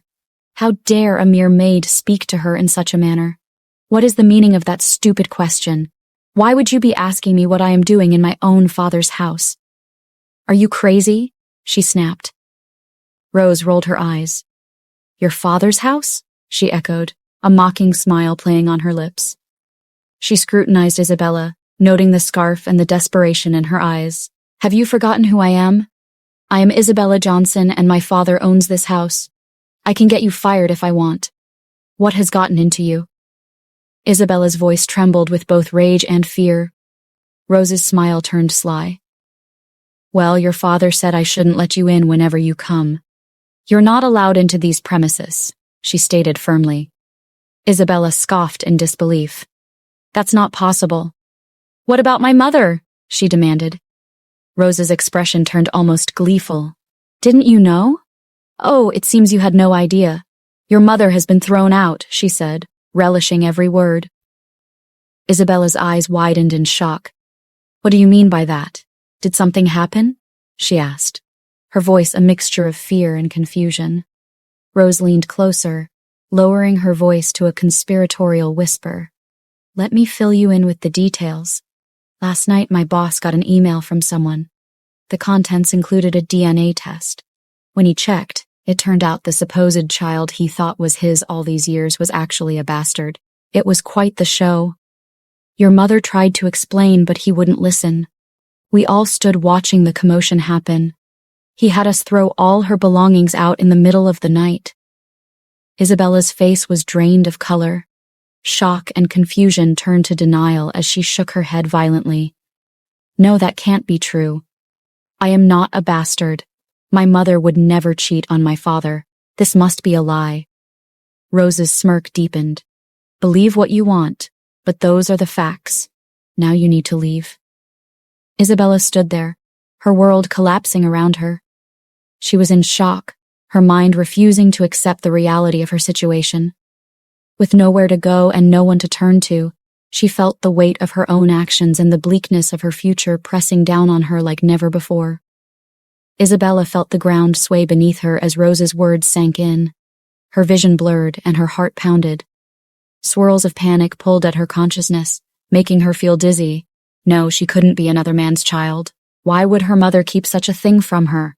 Why was she only finding out about this now? Desperate for answers, Isabella fumbled in her bag for her phone. Her hands shook so violently she could barely switch it on. The screen lit up, revealing a flood of missed calls and voicemails from her mother. As she began to listen, the emotion in her mother's voice made Isabella's heart ache even more. Meanwhile, Rose's eyes were drawn to the scarf wrapped around Isabella's head. Her curiosity got the better of her, and she reached out, yanking the scarf away. Isabella felt a rush of shock and fear, as if her one shield had been torn from her. She glared at Rose, who now held the scarf in her hands. Rose's eyes widened in shock at the sight of Isabella's face, marked by the rashes of lupus. A sneer crept across her lips. Well, well, look at you. Not only are you a bastard, but you're also hideous, she mocked, her voice dripping with cruelty. It's no wonder you cover yourself up. Isabella's anger flared uncontrollably. With a wild cry, she lunged at Rose, grabbing a handful of her hair and pulling viciously. Rose screamed, struggling to break free from Isabella's grip. You dare mock me? You're just a servant, Isabella shrieked, her eyes blazing with fury and desperation. You have no right to talk to me like that. Rose finally managed to push Isabella away, rubbing her scalp where clumps of hair had been torn out. You're insane, she spat. No wonder your family doesn't want anything to do with you. You're a disgrace. Isabella stood there, breathing heavily, her eyes filled with a mix of rage and despair. The world around her seemed to be falling apart, and she had no idea how to stop it. She was utterly alone, her reality shattered beyond repair. Alexander's mansion. Arya, heavily pregnant and radiant, sat in the living room when maid Veronica approached her. Mrs. Arya, you have some visitors, Veronica said, standing respectfully. Arya looked up, curiosity piqued. Who are they? What are their names? They said they're your friends from work. Maya, Emma, Oliver, and Mariah, Veronica replied. Arya's eyes widened in happiness. Let them in, please. Moments later. Emma, Maya, Mariah, and Oliver walked in, each carrying a bag of gifts, their faces lit up upon seeing Arya. Oh my goodness, it's been so long. I missed you, Maya exclaimed, walking toward Arya and exchanging cheek kisses. Arya smiled warmly. I missed you too. I miss work. All of you. How have you been, Arya? Mariah asked. I've been well, Arya replied. We can see that. You're literally glowing, Emma said with a grin. Thank you. I'm glad to know you think that because I've been feeling so tired lately. I'm so glad you are all here, Arya responded. Maya looked around the room in awe. Your home is beautiful, Arya. It's like something out of a magazine. Oliver nodded in agreement. Yeah, this place is incredible. Alexander really has great taste. Emma then held up one of the bags. We brought something for you, Arya. Just a little something for the baby and a few treats to help you relax. I know it isn't much considering how filthy rich our boss is, and he's also your husband, so... Emma trailed off. Maya rolled her eyes. We all know our boss is filthy rich, and he is also Arya's husband. You didn't have to add that, Maya retorted. Arya's eyes sparkled with gratitude. Thank you so much. You guys didn't have to, but I'm so glad you did. It's been a while since I've had a surprise like this. Mariah smiled, glancing around. How's Mr. Alexander? He's our boss, but it must be different seeing him as a husband. Arya chuckled softly. He's been wonderful, very supportive and caring. I couldn't ask for more. Oliver leaned in, lowering his voice conspiratorially.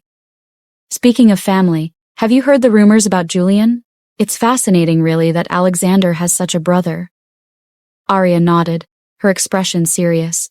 Yes, I've heard. Julian is complicated, but Mr. Alexander is nothing like him. Maya's face turned concerned. I also heard about what almost happened to Miss Jessica. Is she okay? Arya nodded. She's doing well, thank you for asking. Arya settled comfortably on the couch as her friends gathered around, their chatter filling the room with a lively atmosphere. Maya and Emma took seats beside her, while Oliver and Mariah found chairs nearby. Maya leaned in closer, her eyes sparkling with excitement. So, Arya, you wouldn't believe what happened at work last week? Arya smiled, curious. Oh, do tell. I missed all the workplace drama. Emma jumped in. Well, you remember Kevin, the new intern, right? He's been trying so hard to impress everyone, but he keeps getting mixed up with the tasks. Last week, he sent out an email intended for the marketing team to the entire company, including the CEO. Arya winced. Oh no, poor Kevin. How did that go over? Surprisingly, the CEO found it amusing and sent him a personal email with some encouraging words, Mariah replied. I think that helped ease his nerves a bit. Arya nodded, feeling a wave of nostalgia. I miss the hustle and bustle of work. It's good to know things are still running smoothly. Maya chuckled. And Catherine? She hasn't changed one bit, still as proud as ever. She tried to intimidate Kevin by giving him an impossible task, but he managed to pull it off. Her face was priceless. Arya laughed. I can imagine. Catherine always did like to test the new ones. How's Sophia handling things? Emma grinned. Sophia is still Catherine's shadow, doing her bidding and trying to assert her dominance. But after that incident, she was a bit more cautious around Kevin. It's almost like she's afraid he might outshine her. Oliver looked thoughtful. And then there's Richard. The general manager role suits him well. He's been managing everything so efficiently. Everything has been so fantastic now everyone knows who the CEO is. Nobody is lacking behind anymore with Mr. Alexander around. Arya's eyes widened with interest. Why? Is Alexander strict at work? She asked. No, not really. He can be so intimidating at times. I got to talk to him once and I went speechless, Oliver said, chuckling. But he is a kind person. Mariah nodded. Yes, he is. He doesn't stay long at the company anymore, and I am sure he must be rushing home to you. Arya smiled, feeling a wave of nostalgia. I miss you guys. Maya placed a hand on Arya's. We miss you too, Arya, but you need to focus on yourself and the baby right now. We'll hold down the fort until you're ready to come back. Arya smiled gratefully. Thank you, all of you. Your visit means the world to me. It's like a breath of fresh air. Oliver leaned back in his chair, smiling. We just want you to know that we're here for you, no matter what, and we can't wait to meet the little ones. Mariah nodded in agreement. Exactly. And Mr. Alexander must be excited too. How's he handling everything? Arya's face softened at the mention of her husband. He's been amazing, so supportive and attentive. I feel very lucky. As the lively conversation continued, Veronica the maid quietly entered the living room carrying a tray laden with refreshments. She approached Arya with a warm smile. Would you like me to serve your guests, Mrs. Arya? Veronica asked softly. Arya nodded appreciatively. Yes, please, Veronica. Thank you. Veronica carefully placed the tray on the coffee table in front of them. I've prepared some finger sandwiches, fresh fruit, and a selection of teas and coffee. I hope everyone enjoys it. Maya's eyes lit up at the sight of the spread. This looks wonderful, Veronica. Thank you. Emma reached for a sandwich. It's so nice to be pampered. I could get used to this.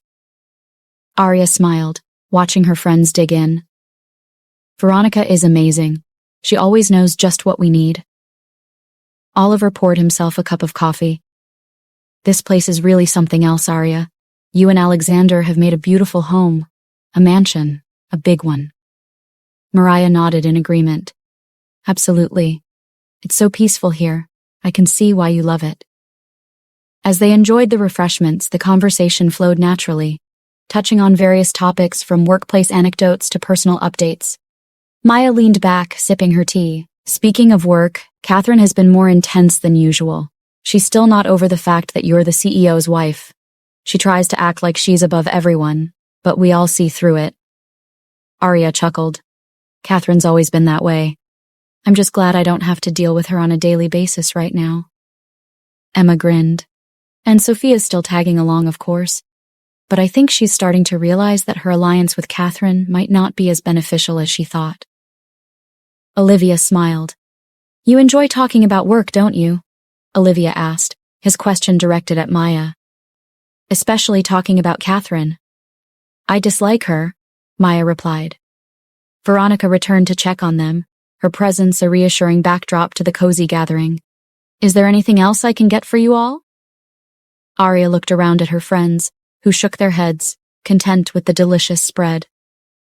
No thank you, Veronica. This is perfect. Veronica smiled and quietly left the room, allowing Arya and her friends to continue their conversation in peace. Hours had passed since Arya's friends had visited, and now the mansion was quiet, enveloped in the soft glow of the evening lights. Alexander, who had been working in his home office, decided to take a break and check on his wife.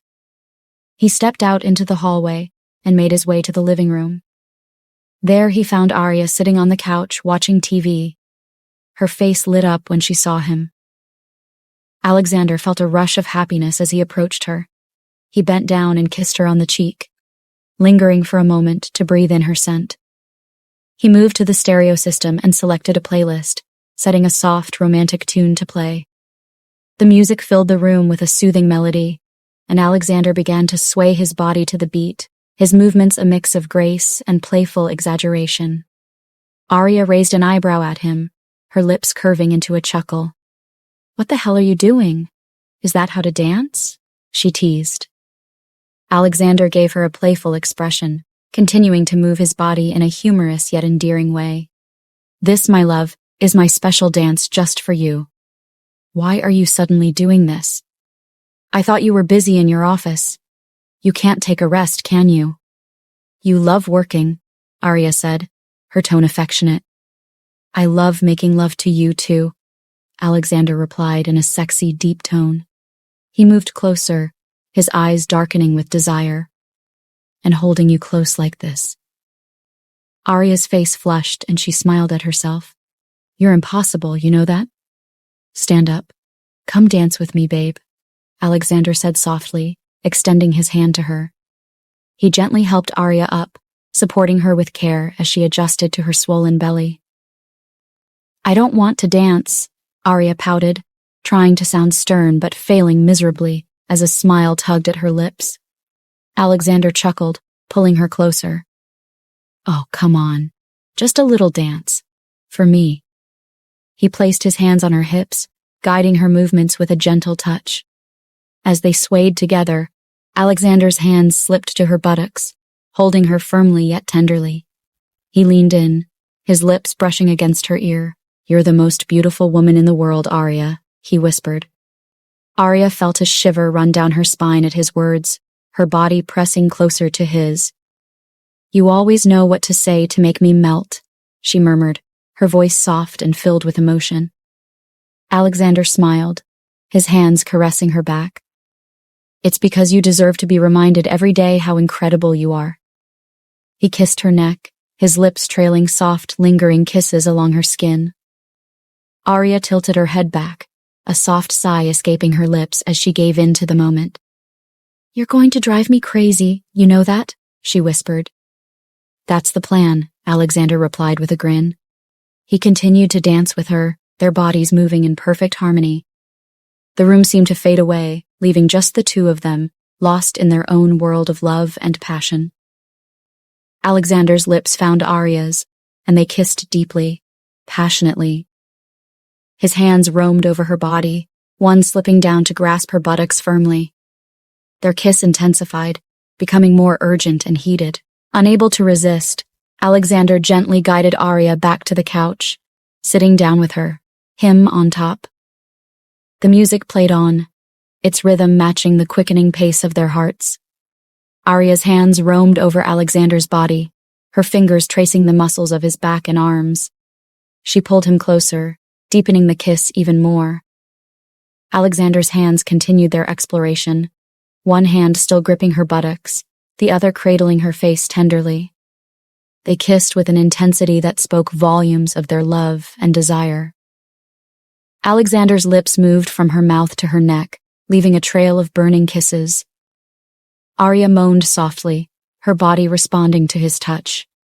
"You're amazing," Alexander murmured against her skin, his voice thick with emotion and desire. He captured her lips again, their kiss fiery and consuming. The music played on, a perfect backdrop to their intimate moment. Alexander and Arya moved together, their bodies in sync, their love palpable in every touch, every kiss. The night enveloped them, a quiet witness to their enduring bond and the deep connection they shared. The following day, Julian stood in Isabella's condo, his eyes glinting with a psychopathic glee as he headed to the living room. He grabbed the remote and switched on the TV, his smile stretching from ear to ear. Yet, as he flipped through the channels, his expression started to sour. There was no mention of Alexander's death, not on any news station, not on any social media platform. Annoyance flickered in his eyes. What is going on? Isn't he dead? Of course he is. Troy did a good job killing him. He's one of the best snipers in the city, Julian muttered, his gaze fixed on the screen. Just then, a breaking news headline flashed across the screen. The true face of Julian revealed. Julian's smirk faltered as the news anchor began to speak. We interrupt this program to bring you a shocking revelation. New evidence has surfaced that sheds light on the tragic death of Elena, the beloved celebrity from New York. Initially ruled as a suicide, it now appears that Elena's death was anything but. A video has surfaced, implicating Julian in her death. Julian's eyes widened in shock and fear. How the hell did they find out? He whispered, his voice barely audible. The screen cut to a grainy video. It showed Julian in Elena's apartment, a sinister grin on his face as he tampered with evidence to stage her death. The video continued, capturing his every move as he meticulously crafted the scene to look like a suicide. This footage, now verified by experts, clearly shows Julian orchestrating Elena's death. It's a disturbing twist in the case that has shocked the nation, the anchor continued. Julian's heart pounded in his chest. His hands began to tremble, and the remote slipped from his grasp, clattering to the floor. This can't be happening, he muttered, his mind racing. The news anchor's voice droned on, but Julian could barely hear it. His thoughts were a chaotic swirl of panic and anger. How had his meticulous plan been unraveled? He had been so careful, so precise. The video was supposed to be hidden, never to see the light of day. As the anchor continued detailing the implications of this revelation, Julian's shock turned to rage. His eyes blazed with fury. They won't get away with this, he hissed, clenching his fists. I'll make sure of it. His mind was already racing with schemes and countermeasures, but the seed of fear planted in his heart grew stronger with each passing second. For the first time, Julian felt the grip of his control slipping, and it terrified him. A few moments later, Julian stared at the TV in shock, his mind racing. The evidence of Elena's death had surfaced, and his carefully orchestrated plan was unraveling before his eyes. He knew he had to act fast. Panic set in, and his first instinct was to flee. He grabbed his gun and rushed out of the condo, heading for the parking lot. I can't go to jail. I really can't. With all the lawsuits against me, I would spend the rest of my life locked up. Julian thought in fear. I shouldn't have killed Elena. As he reached the lot, he heard the distant wail of police sirens. His heart pounded in his chest. The police were closing in on him. He turned and saw 3 police cars pull up, surrounding him. Officers emerged, their guns drawn, shouting commands. Julian Harrington, you're under arrest for the following crimes: the murder of Elena Sterling, attempted murder of Alexander Harrington, attempted murder of Jessica Harrington, abuse of Diana. The officers listed the crimes Julian had committed. I did none of that, Julian said. Drop your weapon! Hands in the air! One of the officers barked. Julian gripped his gun tighter, his eyes wild with fear and anger. You think you can arrest me? You're making a big mistake. The officers remained calm but firm, advancing slowly. Julian dropped the gun now. Just then, the door of one of the police vehicles opened and out stepped Alexander. Julian's eyes widened in horror and disbelief. He had been sure Alexander was dead. He had celebrated his death. This was impossible. No, you can't be alive, Julian stammered, his voice trembling. You're supposed to be dead. I sent Troy to kill you. Alexander's expression was cold and determined. Surprised to see me, Julian? You thought you could get away with everything, didn't you? Julian's mind reeled. He felt like he was seeing a ghost. His grip on the gun tightened and he raised it, aiming wildly. Stay back. You can't arrest me. I won't let you take me alive. Alexander remained calm, taking a step forward. It's over, Julian. There's no escape. Drop the gun. Why did you have to be alive, huh? Why is it always you? Julian yelled at Alexander. You keep on taking all the things that belong to me. You should have remained the hated illegitimate son of Gabriel Harrington. Grandma shouldn't have loved you. You shouldn't have been the bright one. I did every single thing I could to be perfect for the family, but anytime you're there, you just keep on stealing the limelight. The only subject Grandma brings up is always about you. Alexander's gaze was unwavering, his voice ice cold. It's not my fault you're suffering from an inferiority complex. You really amaze me, Julian. You were there when I told everyone that I wasn't interested in having anything to do with the family's company, but you challenged me. So how's that my problem? Julian scoffed, his grip on the gun tightening. Oh, please. You said that because you felt superior. There was a time you called a meeting and told Grandma that you didn't want anything to do with the family's company. You acted all high and mighty, like you were above it all. It felt like you didn't want to compete with me because you thought you were better. You think you're too good to be part of this family, is that it? Alexander took another step forward, his eyes locked onto Julian's. No, Julian. I wanted out because I knew the family was toxic. You were always the one obsessed with competition, always trying to prove something. You could never accept that my choices had nothing to do with you. Julian's face twisted with rage and desperation. You lie. Everything you do is to make me look small, to belittle me. Alexander's voice was cold and steady. The only person who ever made you look small is yourself, Julian. You chose this path. You chose to be consumed by jealousy and hatred. And now look where it has gotten you. Julian's hands were shaking, the gun still aimed but wavering. The police officers surrounding him were tense, ready to act at any moment. The weight of his crimes and his impending downfall was crashing down on him. No! I won't go to jail. You can't make me. Even if I go to jail, I will make sure I do everything I can to hurt you. But that won't be possible. I would rather die than be locked up. Julian screamed, his voice breaking. Alexander shook his head, his eyes filled with a mix of anger and disdain. "It's over, Julian. This is the end of your path." Julian's eyes darted around, his breathing ragged.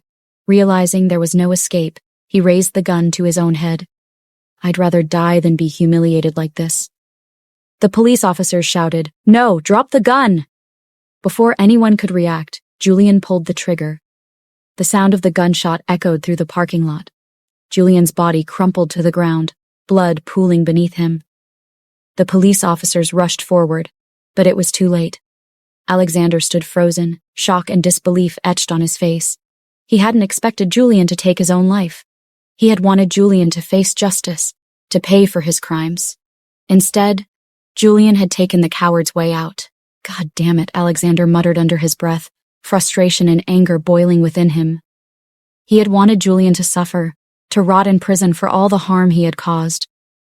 The police officers began securing the scene, their faces grim. One of them approached Alexander, a look of understanding in his eyes. "We didn't expect this, Mr. Alexander, I'm sorry." Alexander nodded, trying to mask his disappointment. "Neither did I," he said quietly, his eyes still on Julian's lifeless body. He turned and walked back toward his car, his mind racing with thoughts of what could have been. As he reached his car, he glanced back one last time. Julian had escaped justice in the most final way possible, but the nightmare was over. Alexander could now focus on rebuilding his life, knowing that Julian would never hurt anyone again. The aftermath. Julian's death sent shockwaves through the city. News outlets covered the story extensively, detailing his crimes and the dramatic standoff that ended his life. The public was both horrified and relieved that the man responsible for so much pain was no longer a threat. Alexander, though relieved, couldn't shake the feeling of dissatisfaction. He had wanted to see Julian punished, to watch him face the consequences of his actions.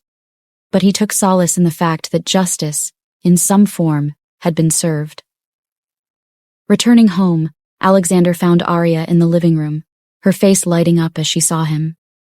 She could tell from his expression that something significant had happened. "What's wrong?"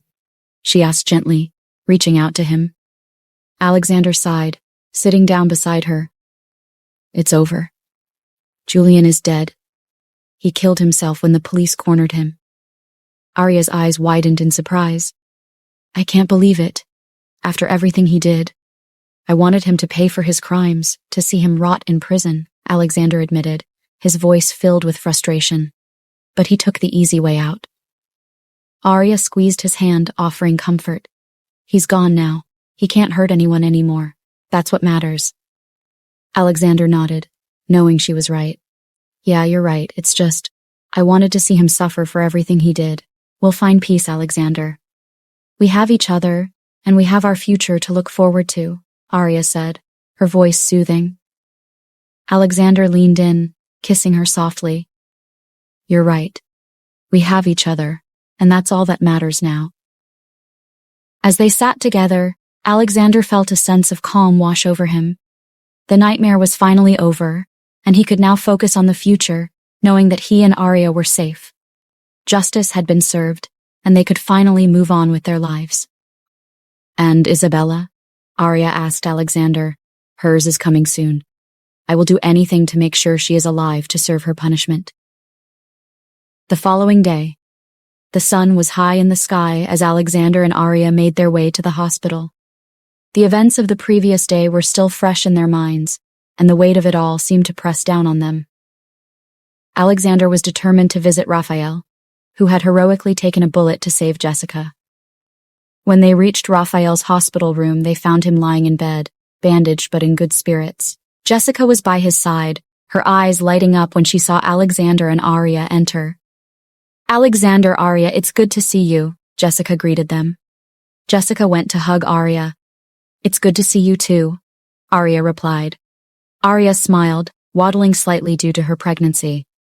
"Raphael, we had to come check on you. How are you feeling?" "I'm healing," Raphael replied, managing a smile.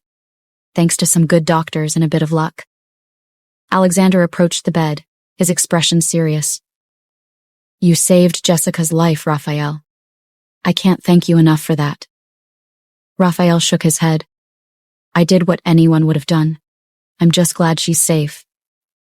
Jessica, who had been silent, finally spoke up. I still can't believe it's all over. Julian is dead. It feels surreal. Alexander nodded. It's hard to process.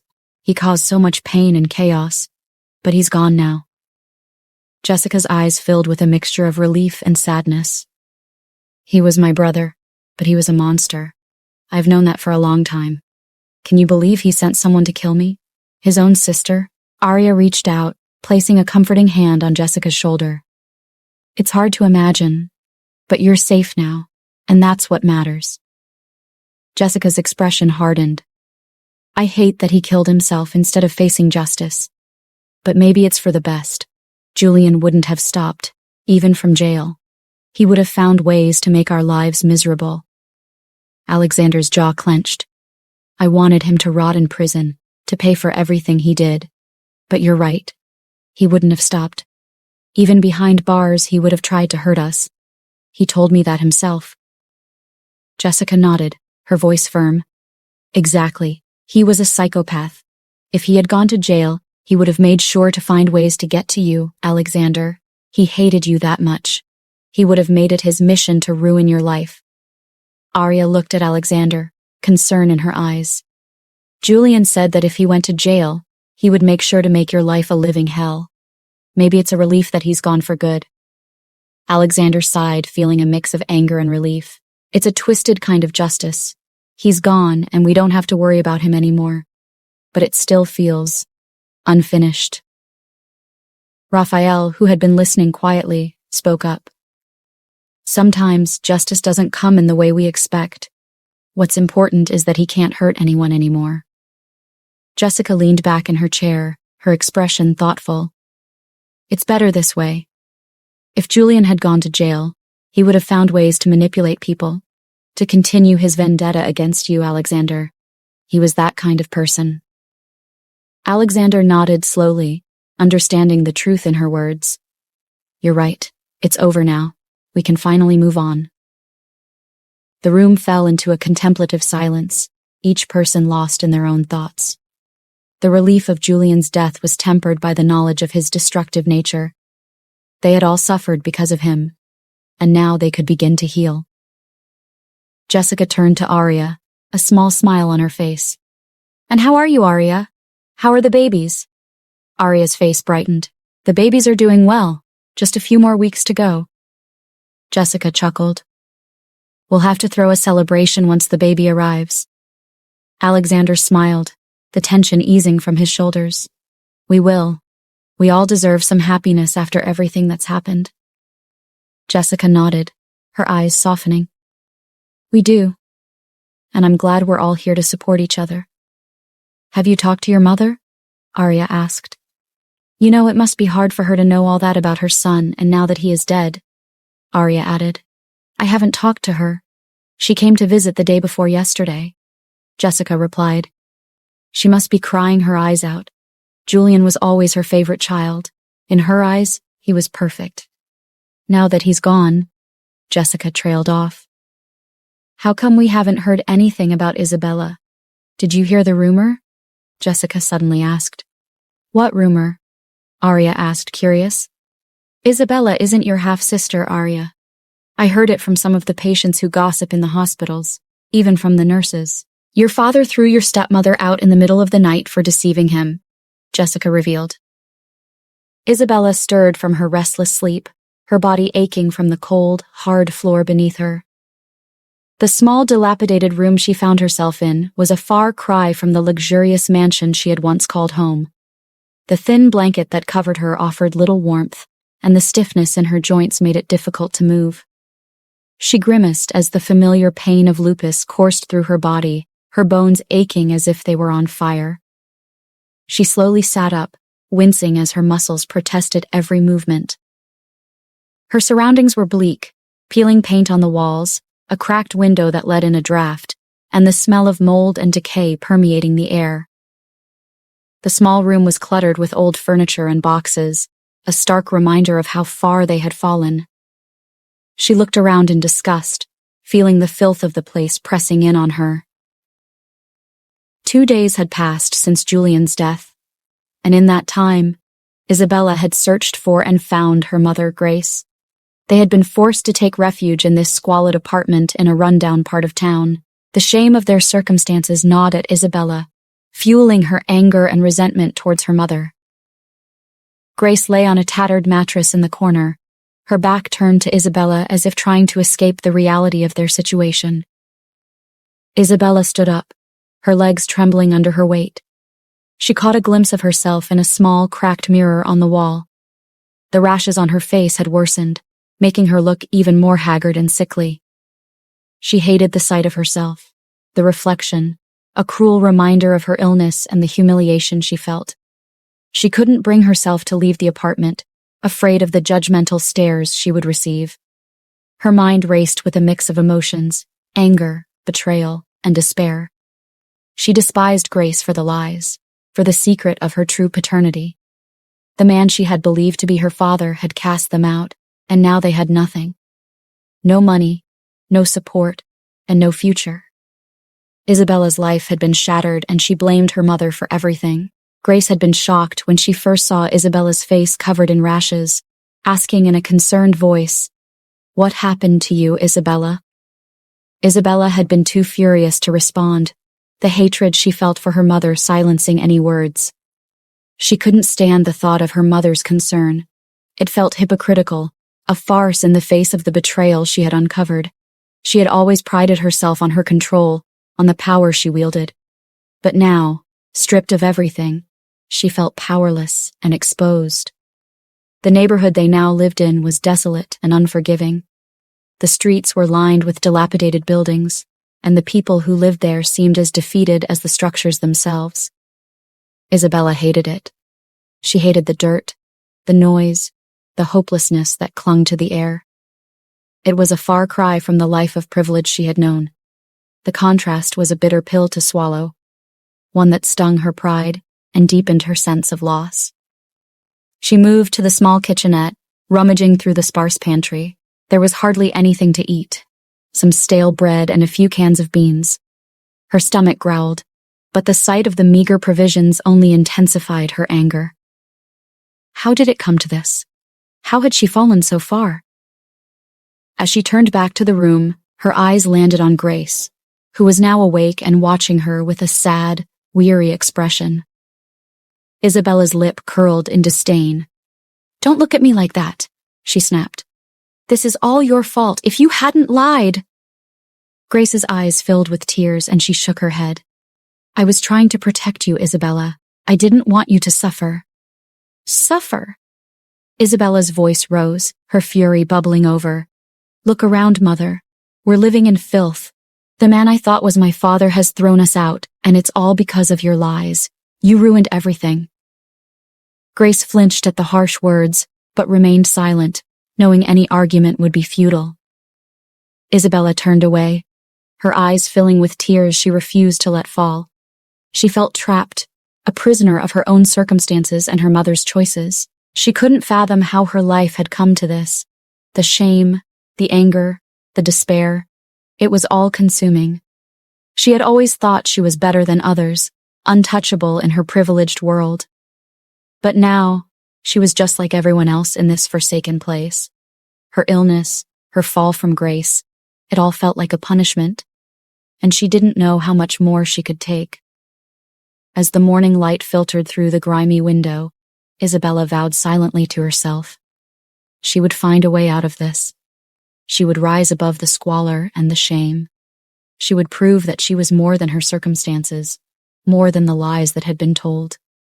But for now, all she could do was endure.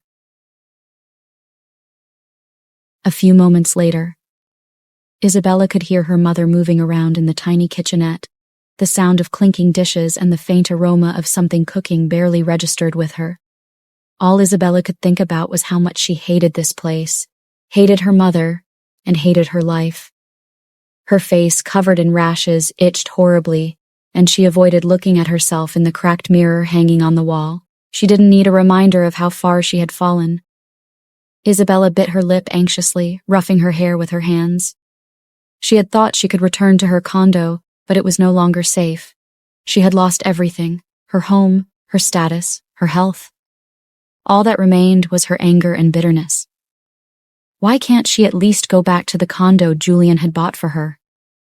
Grace turned to look at Isabella, her eyes filled with concern. Isabella, you should eat something. It might help with the pain. Isabella's lip curled in disdain. Eat? How can you even think about food in this place? I can't believe I'm living like this while Arya is in some luxurious mansion, married to a rich man like Alexander.